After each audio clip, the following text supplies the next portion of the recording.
Hi everyone, this is Laura from Newstex, and today I am here with Mary Weilage, the managing editor from the newsroom from technology advised brands E-week and TechRepublic. Hi Mary, thank you for being here. How are you?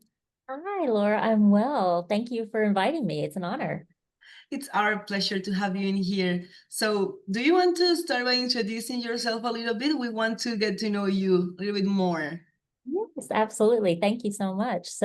As you mentioned, one of the brands that I work on is Tech Republic, and I actually joined that company when it was a startup in 1999.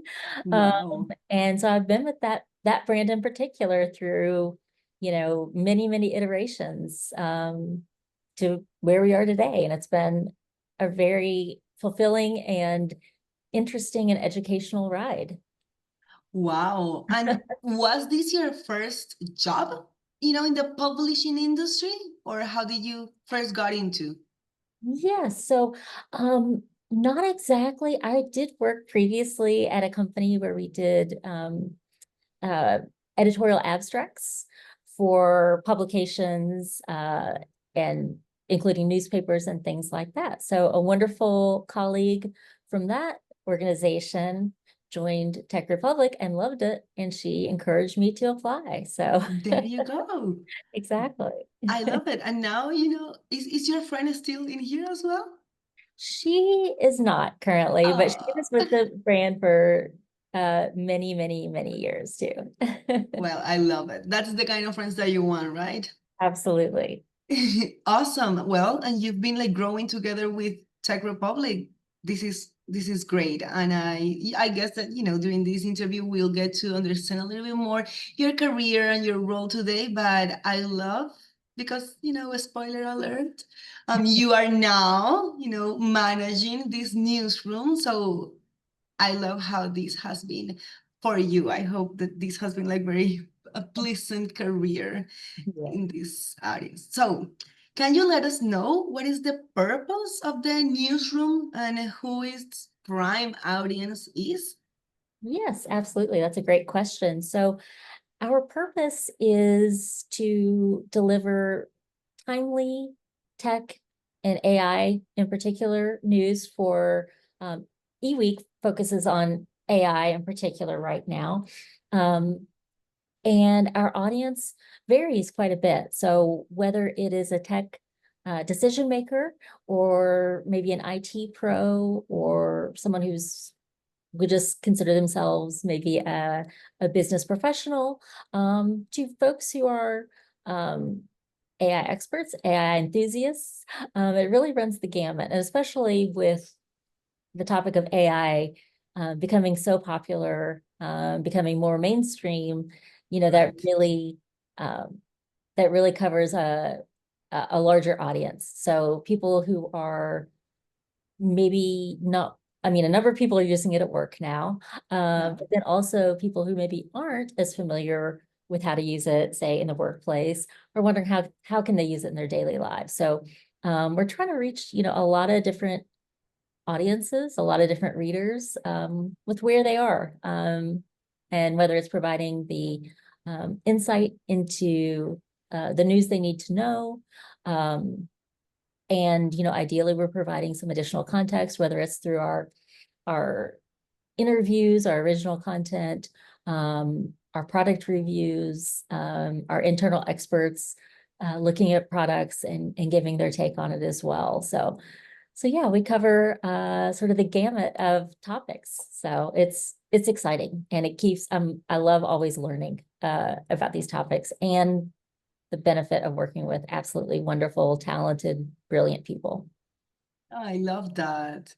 It- it's like talking to you. We can say that you really enjoy your work. And that will be like my next question to you. What is like the best part for you of being the managing editor for these two amazing publications, E-week and Tech Republic?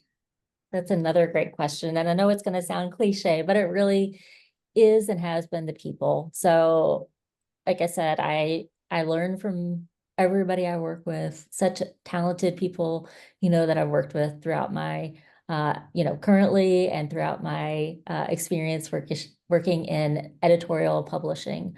And just the great opportunity to continuously learn.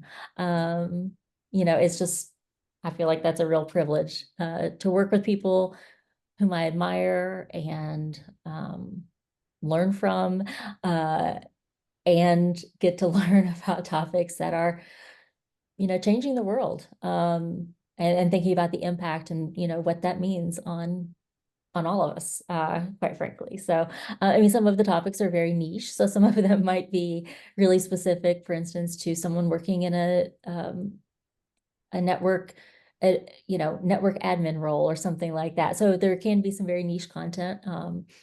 And we do have team members and we have a freelancer pool as well, outside of the US. So it's not US only. We definitely provide global coverage.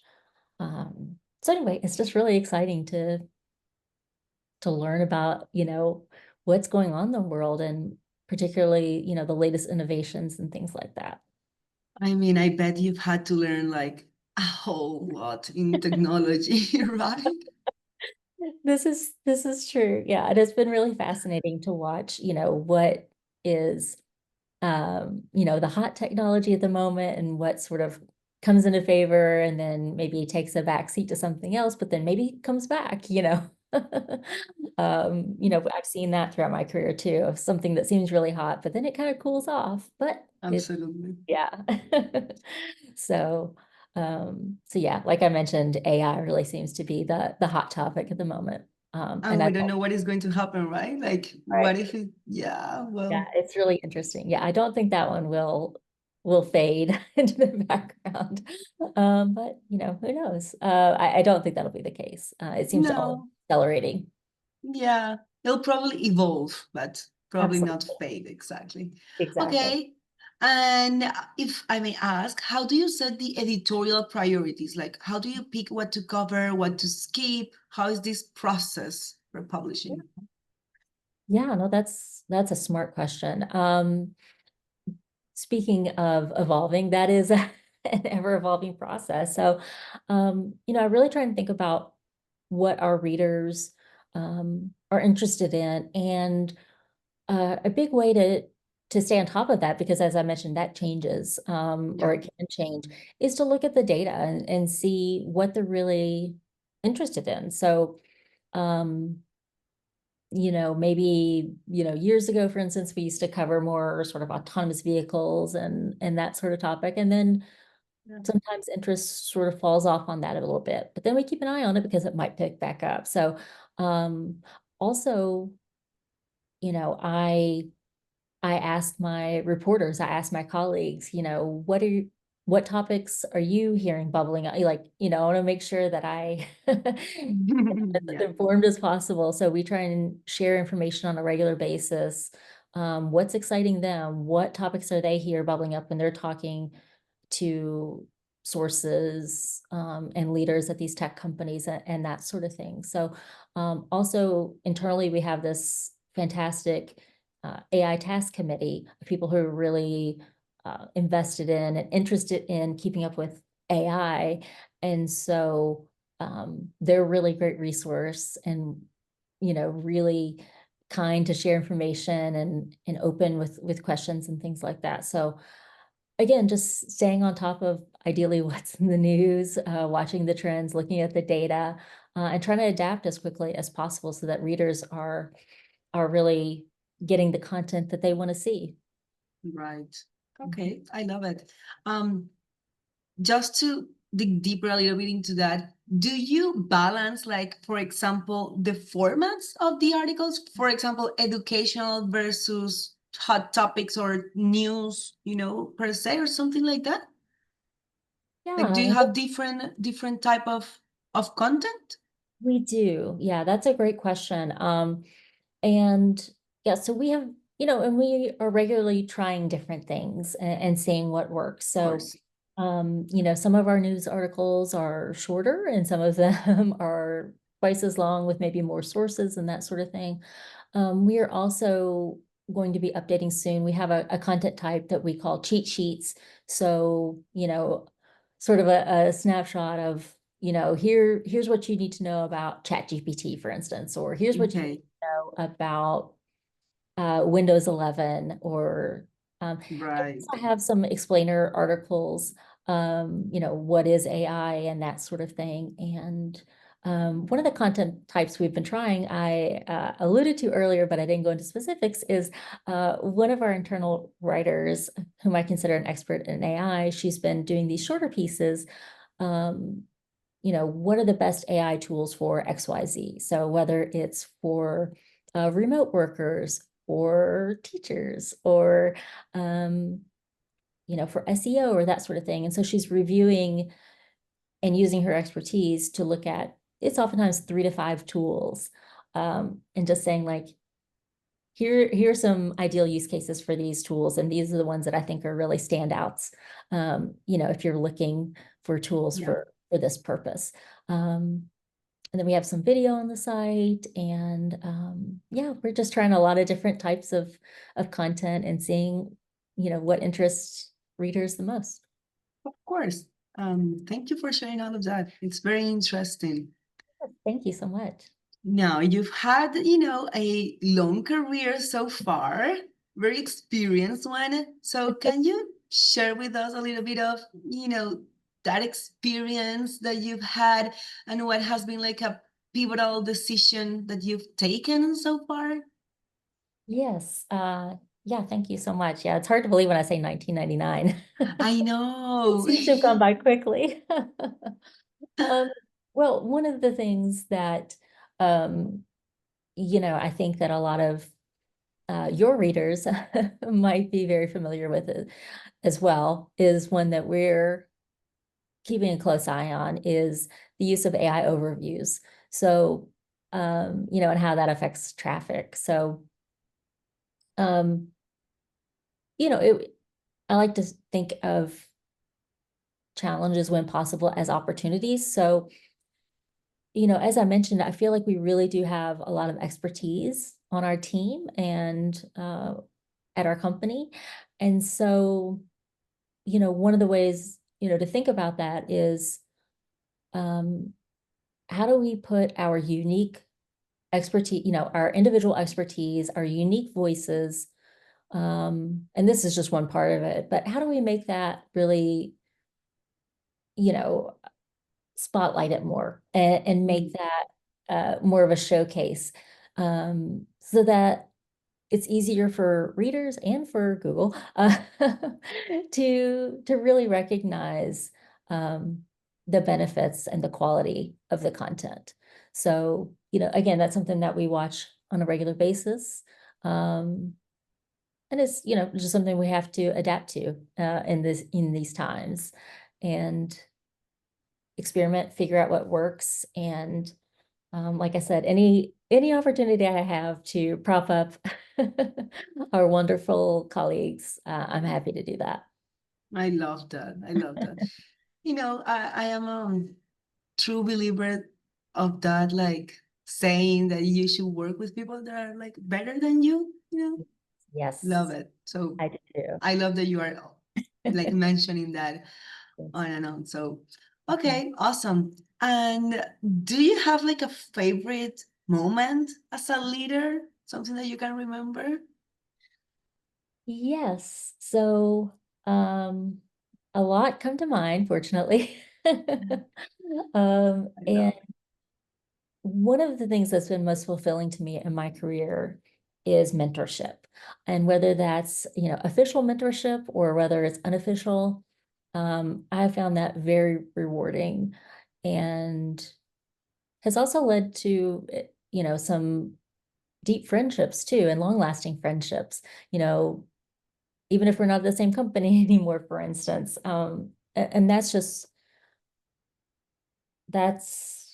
I mean, that is the best I think I could ask for in my career, to have those connections. And I mean, quite honestly, I learn from mentees as well, because in all sorts of ways. But one of the things that I've really enjoyed when I'm mentoring is it also kind of forces me to pause and really think through, and have some time to think through and explain,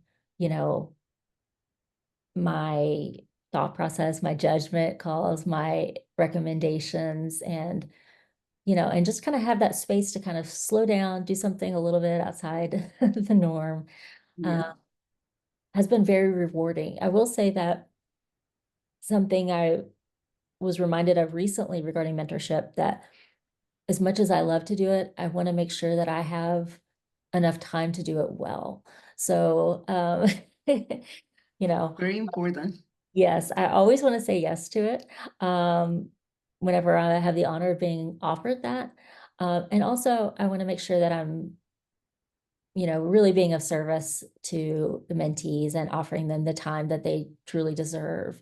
Um, and one of the things that I really loved from a leadership book by Stacey Abrams that I read, particularly a section on mentorship, was that, a mentor can come in all sorts of forms. So it's not necessarily like a specific program all the time, a set time frame, a specific person for 3 to 6 months or a year or that sort of thing. It could even be a one-off situation that you need guidance on. It could be, it could be very short term. It could be, one transaction, and to look for those opportunities. So I try and take that with me as well, and think about that. So, yeah, that has been such an honor, to serve in that capacity at times.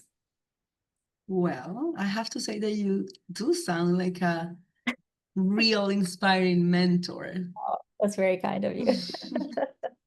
So I really like to hear that you enjoy doing it, and at the end of the day, we need more of these, passionate professionals, whether they be journalists, editors, like publishers, whatever it is. But in this industry, we need, more of that passion. So thank you for doing what you do. It sounds like you are truly happy doing it. So thank you. Thank you. That's so Very kind. inspiring. Thank you. Well, and my last question before I let you go is about, this partnership with Newstex. What benefits do you perceive from it? Yeah, absolutely. Well, in addition to talking to your wonderful self, hopefully just broadening our reach and, um, becoming more front and center with more readers, more publishers, and that sort of thing. Because, as I mentioned, we could really, I think our content could have a appeal, a lot of our content for a broad range of readers. And so again, it's a very crowded space. Um, It is. all sorts of content types, on the market now, including podcasts, obviously being so popular. And so, to try and stand out amongst the crowd is becoming more challenging. And so I think this is just a fabulous opportunity for us to get our name out and our content out more. And, I hope to gain more readers. So yeah, thank you for that Absolutely. opportunity. Absolutely. It's our pleasure to have you on board and being a part of this family, as I like to call it.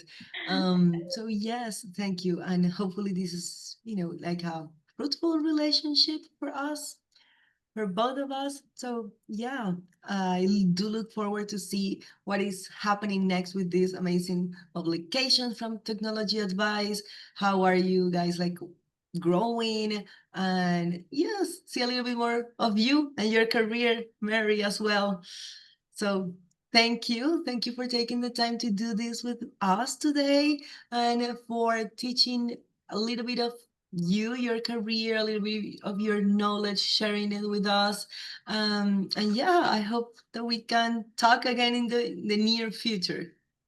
I do too. You're welcome. And thank you again for this opportunity. It's been a delight. No, thank you. Now I'll let you go. Otherwise, I'll have you in here for the rest of the day. Thank you so much, Mary. Thank you. Bye Take care. bye.